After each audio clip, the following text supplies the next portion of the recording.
17 de septiembre de 2008, en el penal de la Mesa en Tijuana, una revuelta deja 23 muertos y 70 heridos. 20 de octubre de 2008, 21 muertos, la mayoría calcinados en un motín del penal de Reynosa, Tamaulipas.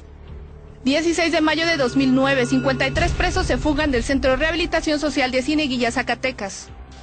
20 de enero de 2010, 24 reclusos murieron en una riña en el Centro de Readaptación Social número 1 de Durango. 15 de junio de 2010, disputa por el control del penal estatal en Mazatlán, Sinaloa, deja 29 muertos. La guerra de los cárteles del narcotráfico se traslada al interior de los centros de readaptación de los 3 niveles de gobierno. Cuando se hacen detenciones de grupos y se internan a los miembros de estos grupos en un centro penitenciario, la lógica indica que hay una continuidad en esta situación. Para el tercer visitador de la CNDH, Daniel Romero Mejía, encargado de investigar las quejas en los reclusorios, los actos violentos en los penales es la combinación de varios factores, entre ellos el autogobierno. Tenemos en Tamaulipas un problema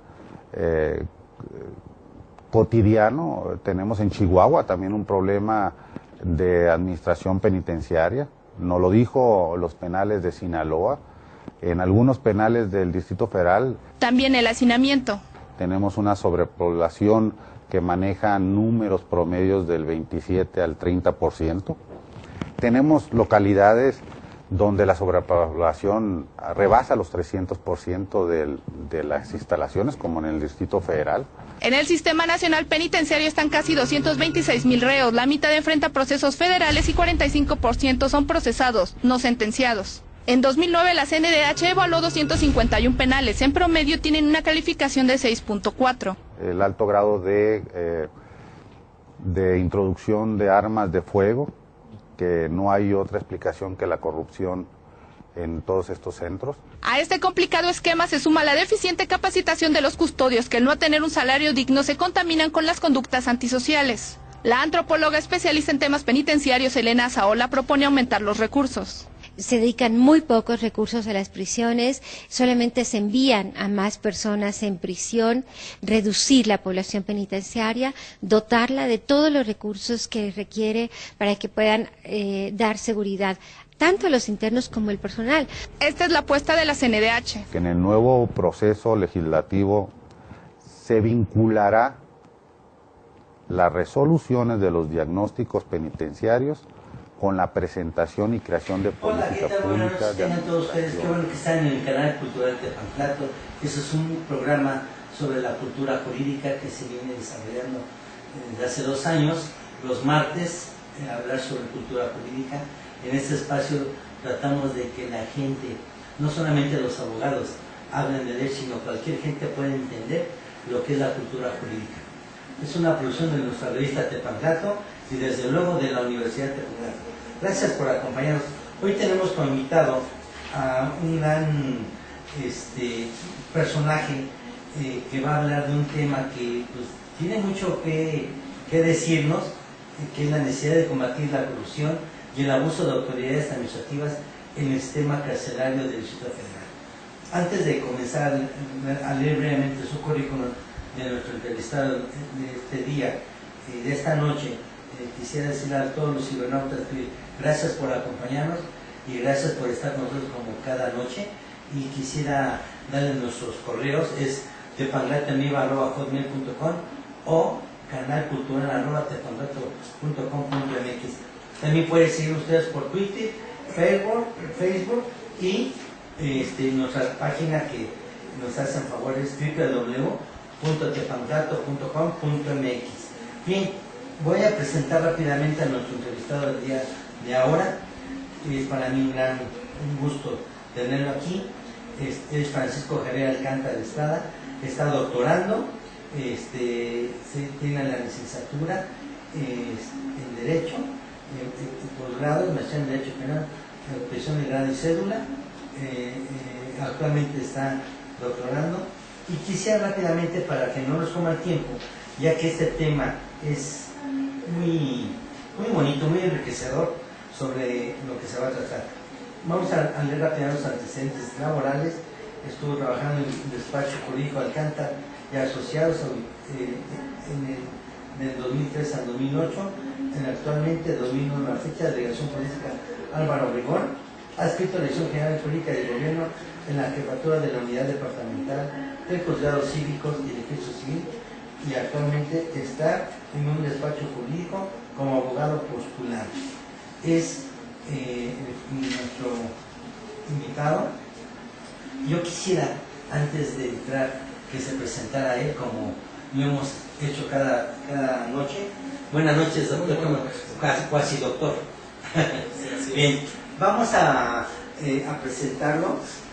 Doctor, yo quisiera hacerle una pregunta rápidamente. ¿Cómo calificaría el sistema de reclusorios en el Distrito Federal? Tuvimos una entrada ahorita que nos dio un entorno general, pero yo quisiera hacer esa pregunta y me acercando con usted. Otra pregunta que quisiera enlazar rápidamente sería la siguiente: ¿por qué este tema le gusta? Pero antes de que nos contestara su percepción, ¿por qué este tema? ¿Usted ha litigado en Derecho Penal? Muy bien. Antes que nada, muy buenas noches, doctor. Muy buenas noches a todo el auditorio.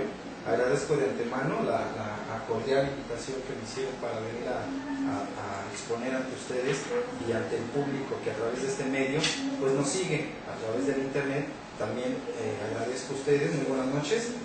Bien, contestando a su pregunta, doctor, el tema lo he elegido porque es un tema muy polémico. A través del curso de la historia hemos venido dando que dentro de los centros de reclusión, en este caso del Distrito Federal, se ha venido dando un suceso que nos concierne y nos afecta a toda la población. Es el tema de la corrupción y el abuso de autoridad administrativa dentro de los centros de reclusión del Distrito Federal. Este tema es algo que, si bien es cierto, es una gran problemática, me llama mucho la atención el poder abordarlo, el poder estudiarlo y hacer un análisis de fondo en cuanto al tema, dado que el gobierno del Distrito Federal pues no ha puesto la atención adecuada, la atención debida con relación a este sector de la población interna. Es un sector que se encuentra sumamente abandonado, tanto por la aplicación de la ley jurídica que tenemos en México, así como el actuar de las autoridades. Este tema presenta grandes problemáticas. El día de hoy lo estamos abordando por el enfoque que le damos a la corrupción y al abuso de autoridad. Si bien es cierto que en los discursos políticos de nuestras autoridades, pues cuando van a iniciar sus campañas políticas, cuando van a iniciar todo su procedimiento, hacen propuestas, nos realizan propuestas a nosotros los ciudadanos de mejoras en cultura, en educación, en cuestiones médicas, desarrollo social, muchas propuestas, pero es muy poco o casi nulo ver que alguna autoridad de las que nos hacen sus propuestas pues se enfoca al sector carcelario.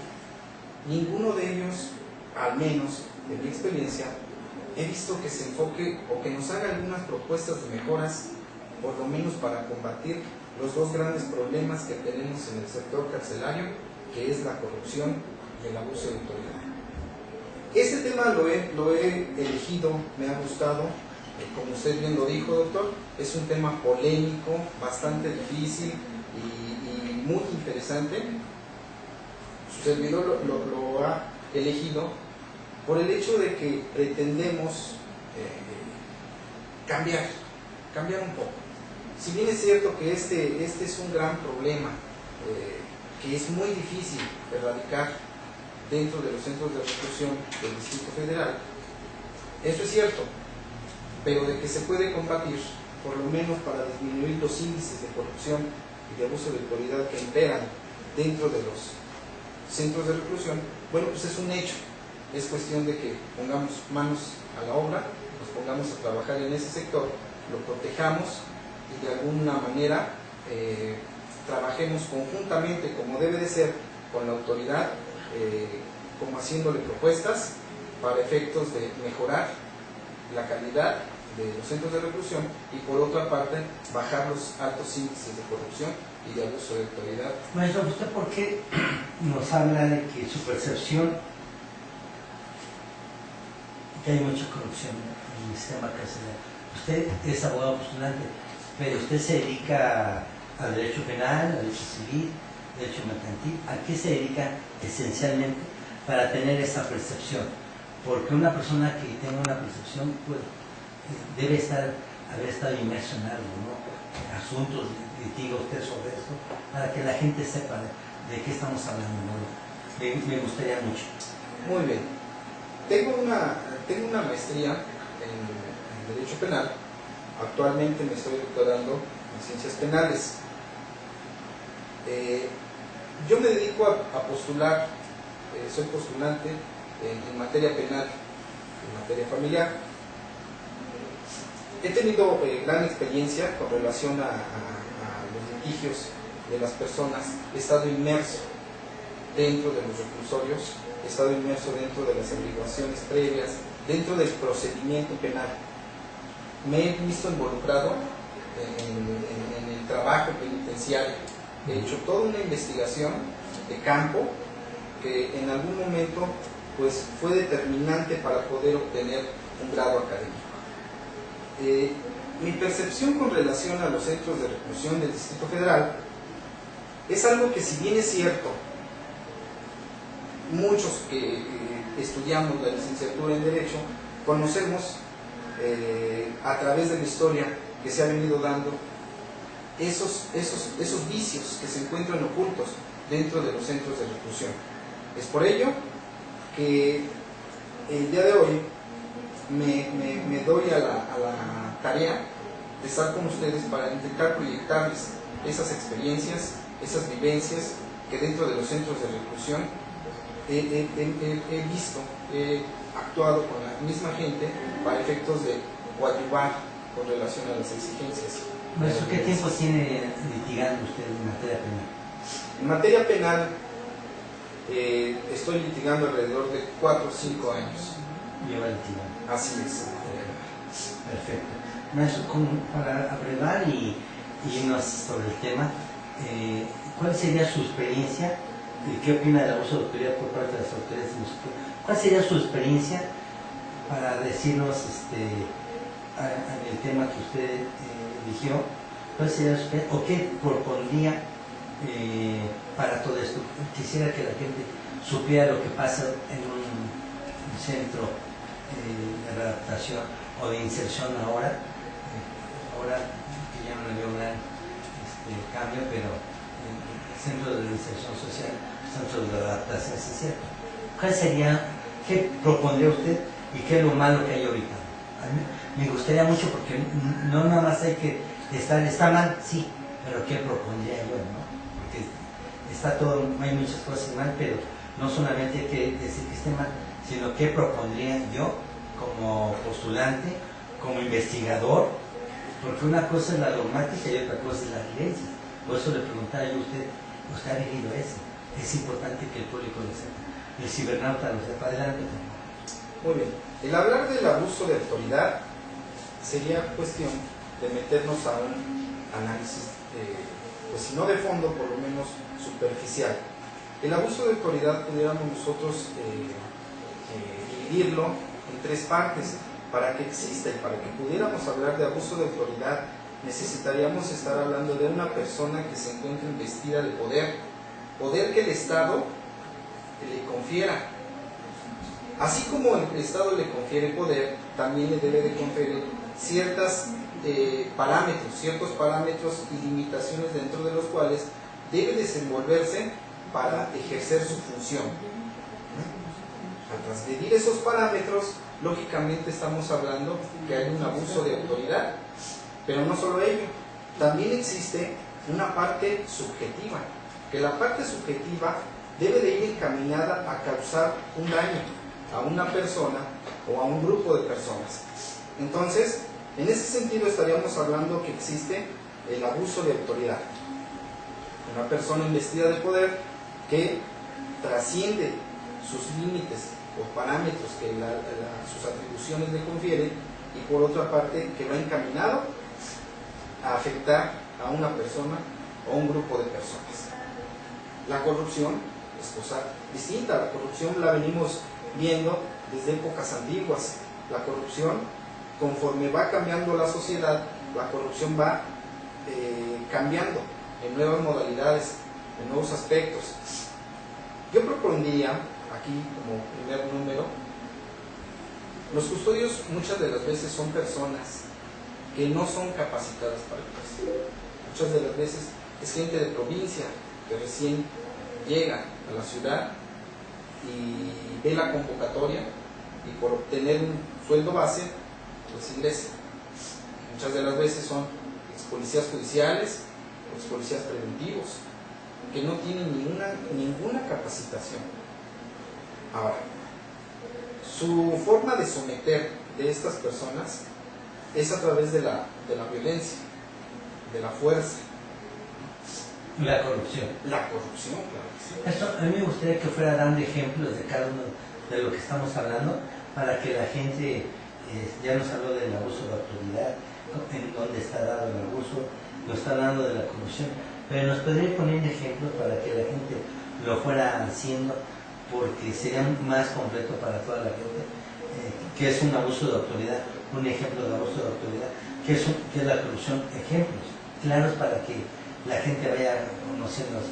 Y vamos a ir a una pausa y enseguida regresamos. Recuerden ustedes que estamos ahorita entrevistando al maestro Francisco Javier Alcántara Estrada con el tema de la necesidad de combatir la corrupción y el abuso de autoridades administrativas en el sistema carcelario del Distrito Federal. Vamos a una pausa y enseguida regresamos.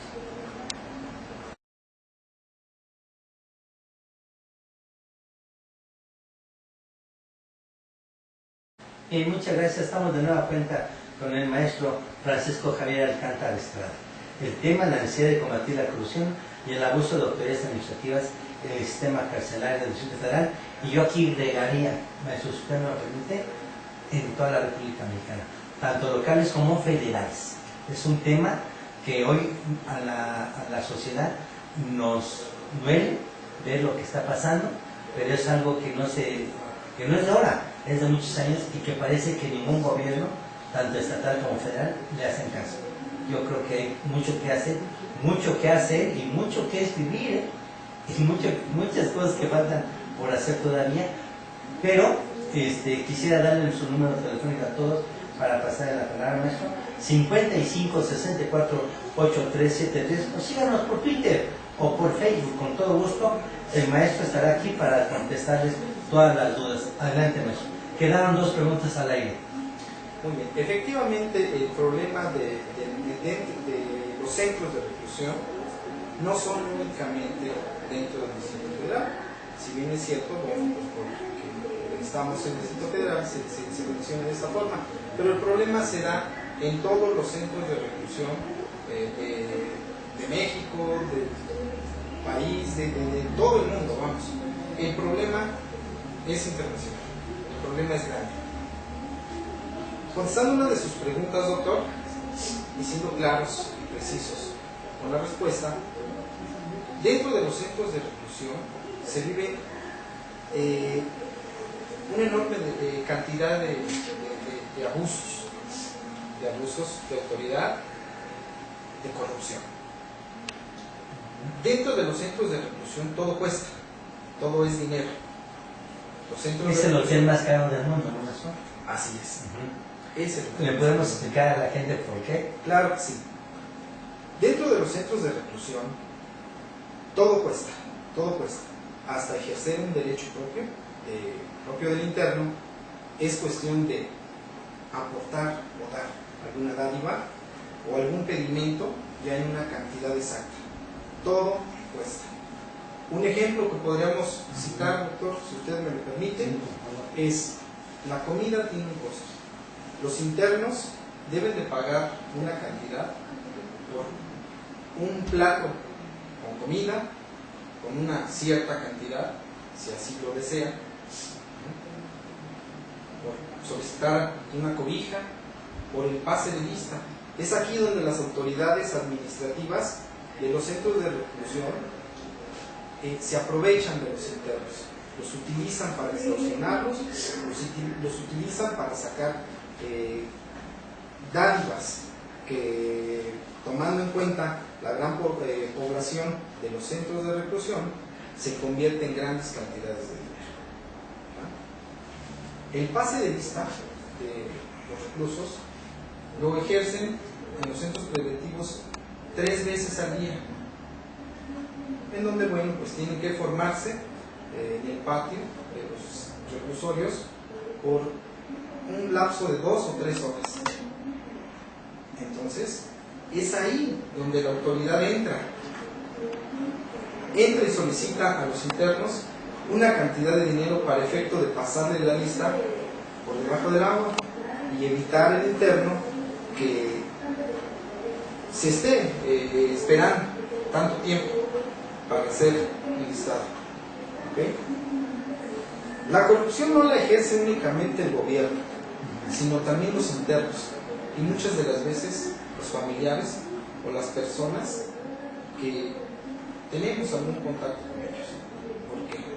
Porque todos son dádivas. Al entrar, nosotros como abogados postulantes, al llegar a los locutorios para solicitar la presencia de algún interno, pues es ahí donde inician las dádivas, con el llamado estafeta, es decir, la persona que va al centro de interno y trae a la persona que buscamos para que nosotros como abogados podamos platicar con ellos, pues ahí ya es una dádiva la que se nos está solicitando.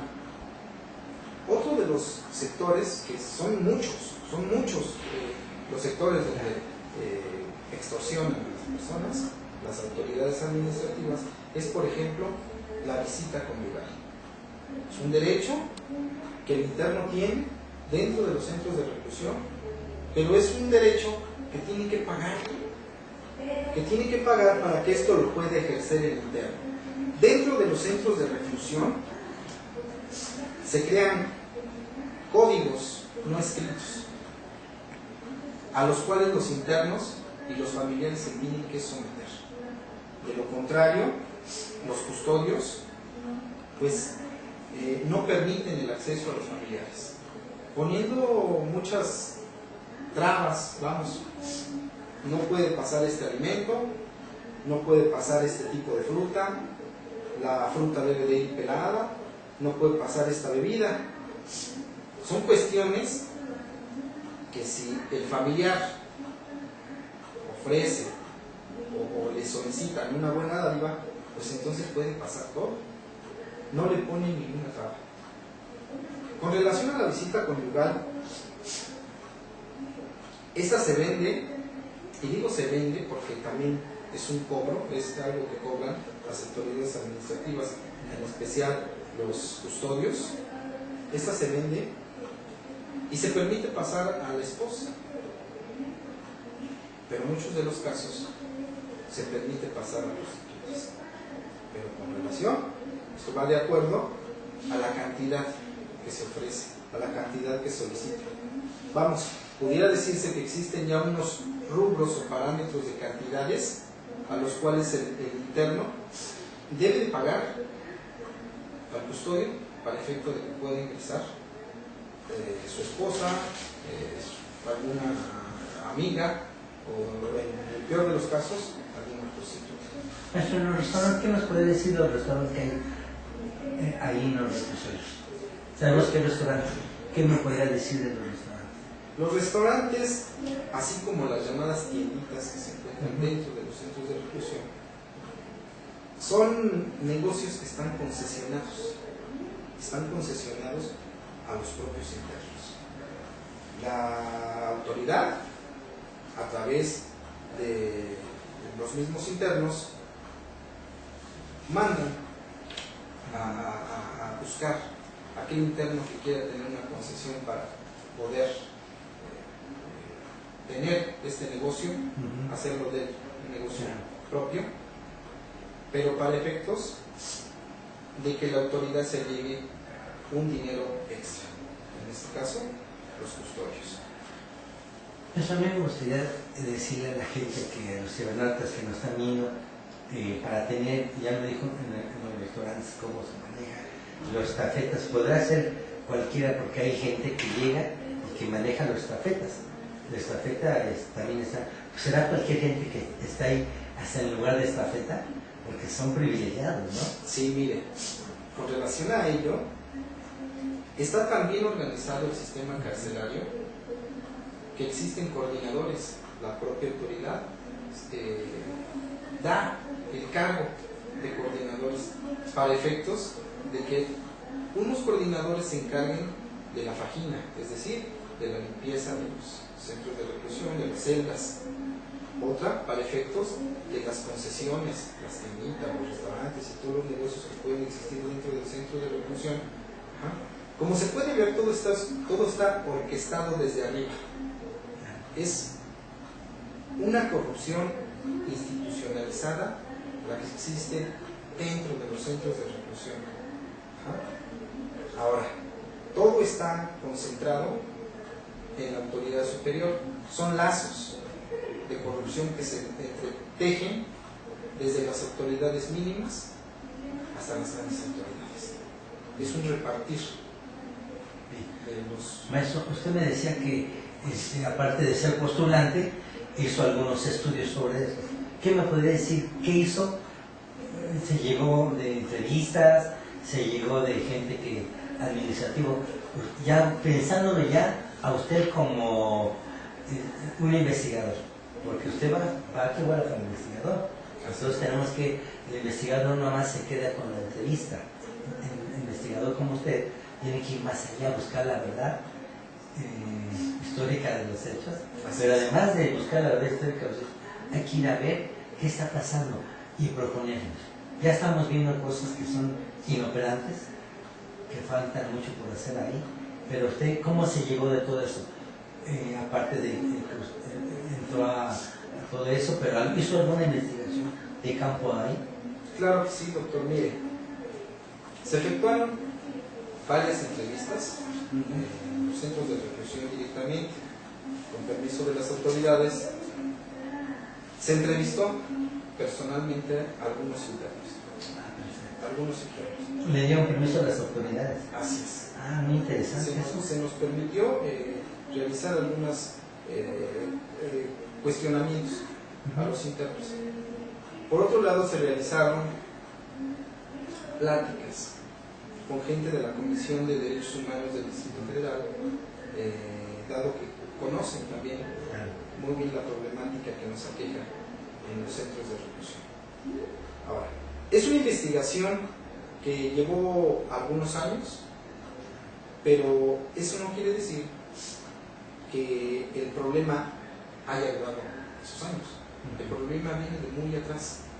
El problema siempre lo hemos tenido. Las políticas y programas que el gobierno ha implementado para combatir o erradicar este problema dentro de los centros de reclusión del Distrito Federal no han sido más que de carácter propagandístico, más que efectivas. Aquí lo que se requiere crear políticas penitenciarias, políticas que efectivamente combatan la corrupción y el abuso de autoridad, pero que sean precisas. Se requiere de muchos años de trabajo y se requiere de la participación del gobierno, de la ciudadanía, de las personas que estamos inmersos en el sistema carcelario. Es un trabajo que, si bien es cierto, no va a terminar con la corrupción, no va a terminar con el abuso de poder, pero por lo menos sí se puede combatir. Es algo que necesitamos trabajar todos juntos, con la voluntad. ¿Maestro hizo algún libro sobre eso? ¿O está todavía en espera? Mire, se ha estado trabajando en ello. Estamos organizando por ahí algún libro con algunas propuestas. Tenemos algunas propuestas que, si bien es cierto, como lo acabo de decir, no van enfocadas a terminar de tajo con la corrupción y el abuso de autoridad, pero por lo menos buscamos bajar esos altos índices, combatir la corrupción dentro de los centros de reclusión en el Distrito Federal. Yo quiero irme a una pausa, quisiera irme con dos preguntas que quedan al aire. Primero, ¿usted qué propondría? ¿Ya vio todo eso? Y nos podríamos quedar otro espacio, pero ahí vamos proponiendo, porque si no nos va en el tiempo y ya no vamos a proponer nada. ¿Qué propondría, maestro? ¿Qué propondría usted para empezar a terminar, o tratar de terminar todos estos actos? Porque además no hemos tocado todavía el vino, maestro. No hemos tocado todo lo que hay ahí de droga, ¿no? Hay mucha drogadicción, hay mucho homosexualismo, todo el mundo anda ahí armado, es un mundo chiquito ahí, pero que es cruel, y es más cruel para el que no tiene dinero, ¿no? Pero ¿usted qué propondría, maestro? Yo tenía una propuesta de toda la vida, pero a mí me gustaría escuchar su propuesta real sobre esto. ¿Y qué le diría usted a las autoridades, usted como dogmático del derecho, pero además como investigador? Porque vamos a proponer, yo siempre soy crítico, pero con propuestas, y no solamente a la autoridad federal, sino a las autoridades locales de toda la República Mexicana y federales. ¿Le parece bien? Vamos a una pausa y enseguida regresamos. Recuerden, ustedes están en el canal cultural de Pantlato, es una producción de nuestra revista de Pantlato, y 55 64 8373 son nuestros números telefónicos. Si no, pues síganos por Twitter y por Facebook. Muchas gracias.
Estamos de nueva cuenta con nuestro invitado.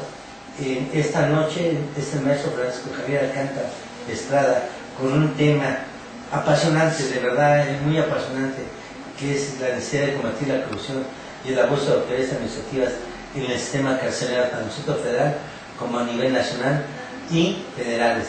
Es un tema que deja mucho de qué hablar. Y vamos a terminar, maestro, y va a dejar muchas cosas pendientes, porque estos temas son para mucho, para escribir volúmenes y volúmenes, y propuestas que uno como investigador se las deja a las autoridades y uno debe de hacer su granito de arena. Pero a mí me gustaría oír sus propuestas, maestro, ya llevarlas, ya vimos lo que es el deber ser, el ser. Ahora vamos a ver qué propuestas tienen, ¿no, maestro? ¿Qué es lo que la gente debe conocer? A usted como gente amante de la ciencia penal. Adelante, maestro. Si bien es cierto, como usted lo mencionaba hace un momento, los custodios son un gran problema dentro de los centros de reclusión. Son personas que permiten el ingreso de todo a través de las dádivas, a través de cobrar algún dinero extra. Muchas de las veces estas personas son gentes no preparadas, como lo mencionábamos hace un rato, los policías judiciales, gente que viene de provincias sin ninguna preparación, vienen, ven la convocatoria ingresan, participan e ingresan. Saben que el puesto, aparte de producirles un sueldo, hay comida, tienen su comida diaria. Pero no solo ello, saben que pueden ganar un dinero extra. Es lo que les llama la atención. ¿Cómo? Pues a través de la corrupción que se ejerce dentro de los centros de reclusión. Ahora bien, como usted bien lo decía, permiten el paso de alcohol, el paso de drogas, el paso de armamento, muchas cosas, pero todo ello tiene su costo y todo ello viene orquestado desde arriba. ¿Por qué? Porque como ellos mismos dicen, tenemos que pasar la cuota, es decir, tienen que reportarse, como ellos lo llaman en términos vulgares, tienen que reportarse con los de arriba. ¿Ven? Manejan los llamados renteros, que es solicitarle a los propios internos una cierta cantidad a la semana para efectos de tener algún beneficio, como pudiera ser una buena ración de comida diaria, como pudiera ser llamadas telefónicas cuando el interno así lo desea. Por otro lado, los mismos custodios dan los beneficios a las personas. Los custodios, al ver que las personas ingresan como personas nuevas al centro de reclusión, pues los identifican claramente. Si es una persona de bajos recursos, si es una persona que tiene una situación económica pues estable, a ellos se someten. A ellos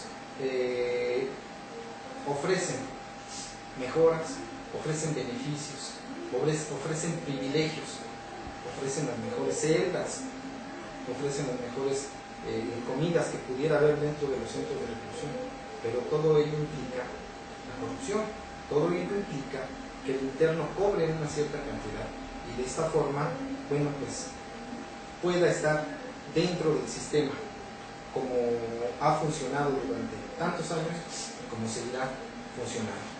Pues bien, tocando el tema de los custodios, como decíamos que es gente impreparada, al someterse a la convocatoria para efecto de desempeñar sus funciones dentro de un centro de reclusión, por lo menos aquí en el Distrito Federal, toman una capacitación. Es una capacitación que va enfocada al sometimiento de personas, que va enfocada a ejercer violencia, que va enfocada como si fuera un grupo de choque. No tienen ninguna capacitación, no se les da ninguna capacitación, por ejemplo, de derecho penitenciario, de derechos humanos, de cívica, psicológica. Carecen de todo ese tipo de capacitación. Pues bien, son personas que vienen a ejecutar actos de corrupción y actos violentos contra la población interna dentro de los centros de reclusión.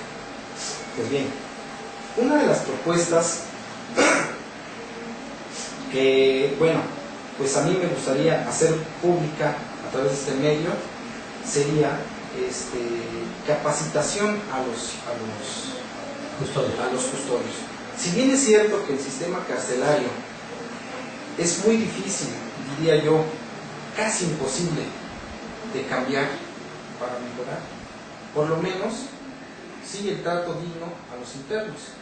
Vamos, los custodios necesitan una buena capacitación con relación a derechos humanos, con relación a conocer el derecho penal, el derecho procedimental penal, a conocer el derecho penitenciario, la ética, la moral, a conocer los valores, para poderlos ejercer, ya que están tratando con personas dentro de los centros de reclusión.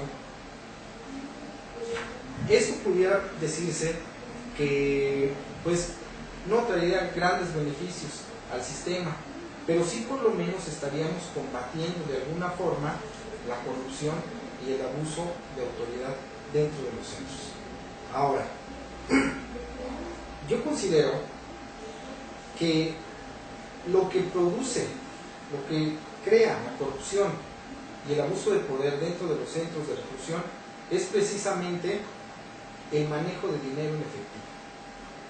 Eso es lo que le llama la atención a los custodios y a las autoridades que se encuentran administrando los centros. Pues bien, mi propuesta va enfocada a intentar o tratar de eliminar la circulación de dinero dentro de los centros de reclusión. Son tantos los factores que producen la corrupción y el abuso de autoridad, son muchos. Tenemos la sobrepoblación, tenemos las malas instalaciones o deficientes instalaciones, más que nada. Tenemos la no readaptación social. Son muchos los factores, pero uno de los factores que produce la corrupción considero que es el que circule dinero en efectivo dentro de los centros de reclusión.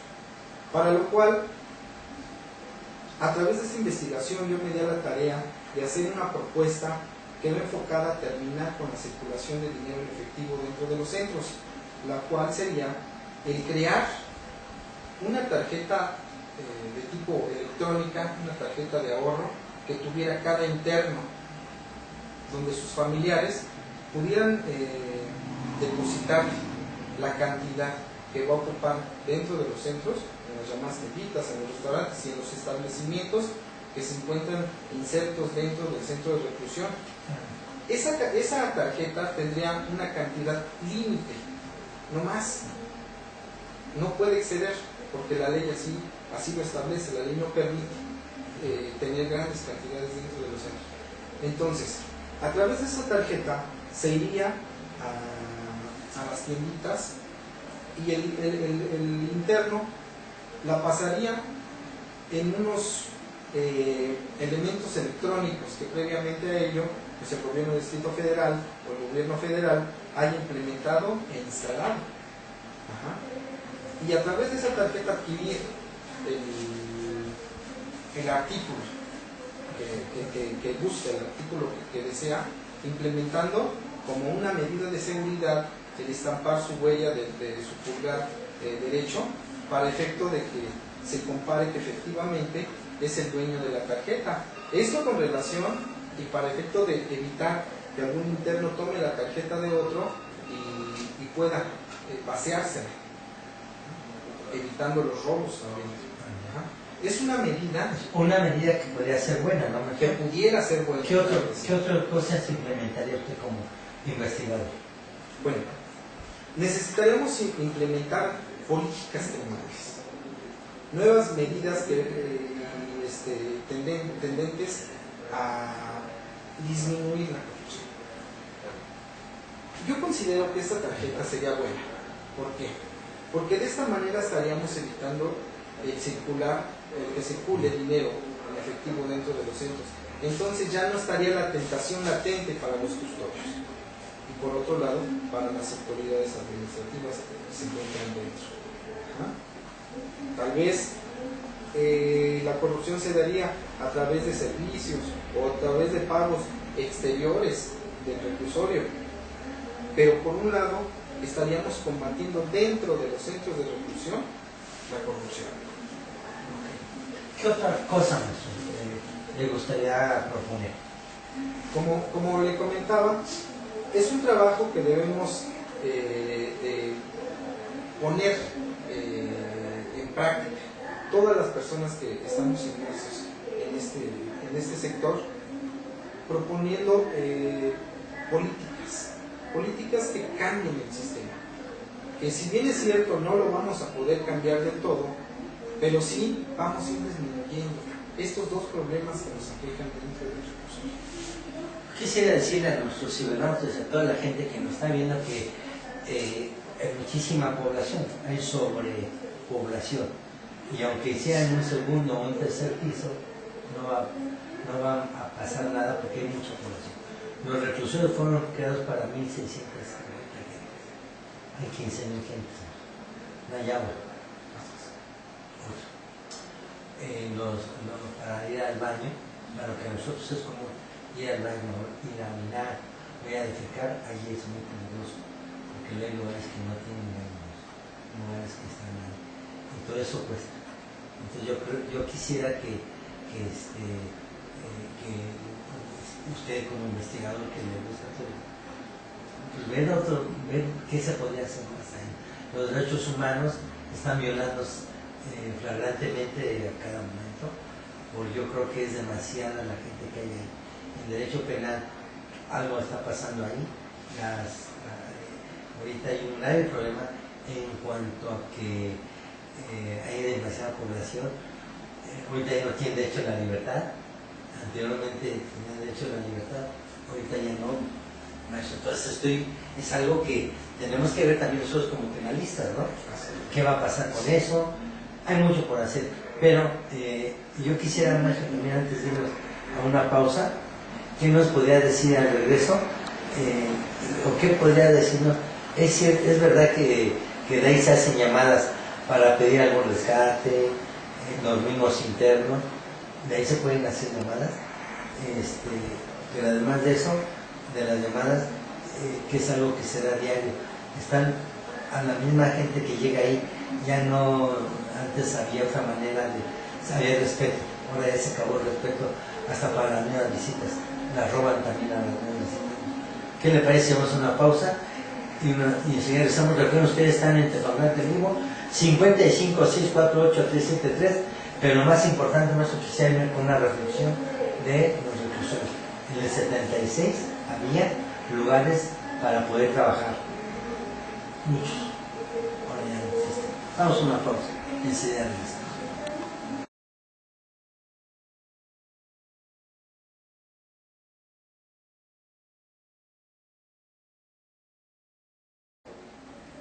Gracias. Antes de pasarle la palabra al maestro, yo quisiera recordarles que nuestra revista Tepamplato cumple 19 años de repartirse en toda la República Mexicana, en parte de Europa y América Latina, las universidades públicas. Esta revista, vuestra universidad, está hecha base para la gente que no nos ha visto, que se ha realizado gracias a la gente que da clases aquí, no cobra un solo centavo, nuestros son ministros, son magistrados, aquí lo mejor del derecho a dar clases aquí, pero sin cobrar un solo centavo, aquí no se cobra nada. Y se tiene otra manera de pensar, se tiene otra manera de razonar, es un sentido más humanista, y por tanto la revista pues lleva tantos años difundiendo las mejores plumas de derecho, aquí escriben, y para todo el mundo, y pues quisiera, no vale más tiempo, maestro. Recuerden ustedes que nos están viendo ahorita los cibernautas, nuestro número telefónico 5564-8373, y quisiera darle la palabra rápidamente porque hay dos preguntas que se quedaron en aire al maestro Francisco Javier Alcántara. Adelante, maestro, por favor. Muy bien, doctor, gracias. Pues con relación a las llamadas de extorsión, efectivamente dentro de los centros de reclusión salen a la población esas llamadas de extorsión. Pero vamos, el problema, y yéndonos al origen, viene siendo nuevamente la corrupción, los custodios. Los custodios son quienes permiten la entrada de todo: teléfonos celulares, computadoras, televisiones, todo tipo de artículo puede pasar a un centro de reclusión. Lógicamente, como lo venimos diciendo, pues es a través de los pedimentos que ellos hacen. Ellos tienen una cuenta que tienen que entregar al superior, como sea, porque esa cuenta es exigida por los superiores, pero ellos buscan la manera de extraer ese dinero, ya sea a los propios internos, ya sea a sus familiares o a las personas que pues a veces que nosotros como litigantes pues nos piden las dádivas. Entonces todo eso se va creando para el fondo que ellos crean para efectos de entregar la cuenta. Pues bien, efectivamente, como usted lo dice, doctor, las llamadas de extorsión son frecuentes. Son frecuentes y es un problema que tenemos toda la sociedad latina.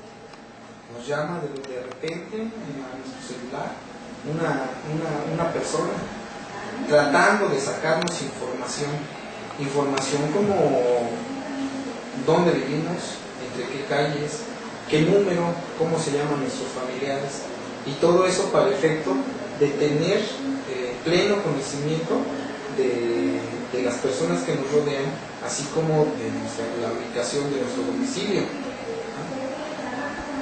Ese es un ejemplo. Otro ejemplo sería, nos llaman de los centros de reclusión informándonos que tienen secuestrado a una persona de nuestra familia, a un hijo, a la mamá, a la esposa, a un hermano, y nos solicitan el depósito de dinero en efectivo a una cuenta. Muchas de las veces nos solicitan poco dinero para efecto de compra de tarjetas telefónicas que ellos utilizan dentro de los centros de reclusión. Pero ¿cuál es el origen? El origen es ese. El origen es que los custodios permiten el paso de todo este tipo de elementos dentro de los centros. Es una práctica que se ha venido dando y que ya se ha vuelto, vamos, un vicio que afecta tanto a los internos como a la población. Los beneficiados, lógicamente, son los custodios. Y en cierta parte también los internos, para aquellos casos que efectivamente se lleguen a cumplir sus exigencias, que a través de este medio pues piden a la sociedad, ¿no? Otro de los problemas, y es otra de las preguntas que se han quedado al aire en el bloque anterior, pues es la sobrepoblación. La Ciudad de México no está apta, los centros de reclusión no están aptos para la población. Es bastante la población y los centros de reclusión son tan reducidos que este es un gran problema que también genera corrupción.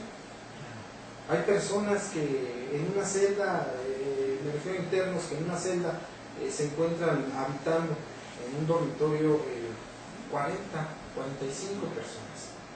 Tienen que amarrarse a los barrotes para quedarse dormidos, como ellos le dicen, los famosos murciélagos. Se cuelgan de los barrotes para cuidarse de las fechorías que otros internos pudieran inferirles a estos internos. La sobrepoblación es un problema muy grande. El gobierno no está poniendo soluciones que vayan combatiendo esta gran problemática. No tiene un buen programa, no tiene un buen proyecto con relación al cambio del sistema. Y me refiero no solo al cambio del sistema penitenciario, sino que a la infraestructura. Las cárceles o los centros de reclusión son insuficientes para la población. No existe, o más bien no hay el dinero para la manutención de todas estas personas. Se está invirtiendo una gran cantidad del erario público, se está invirtiendo en estas personas, pero es algo que pudiéramos llamar, es un dinero que está tirado a la basura, toda vez que los internos no producen un trabajo, no hacen nada dentro de los centros de reclusión. Anteriormente, bueno, pues el gobierno se preocupaba por mantenerlos realizando alguna labor, algún oficio, creando algo para la sociedad. Ahora nada, no hace nada. Entonces nosotros como ciudadanos los estamos manteniendo y el gobierno como administrador está invirtiendo una parte de su erario público para la manutención de estas personas, descuidando otros sectores, como puede ser descuidando el sector educativo, descuidando el sector médico, descuidando muchos sectores por invertir en esas personas. No producen, no es gente de provecho. Entonces, como consecuencia, pues pudiéramos decir que el gobierno, las políticas que ha implementado de solución o de combate a esta gran problemática, pues no funciona, no cuenta con infraestructura. Bueno, yo quisiera hacer unas reflexiones ya aquí a un modo particular en cuanto a toda la sobrepoblación. No solamente es a nivel local, sino a nivel nacional, en todos los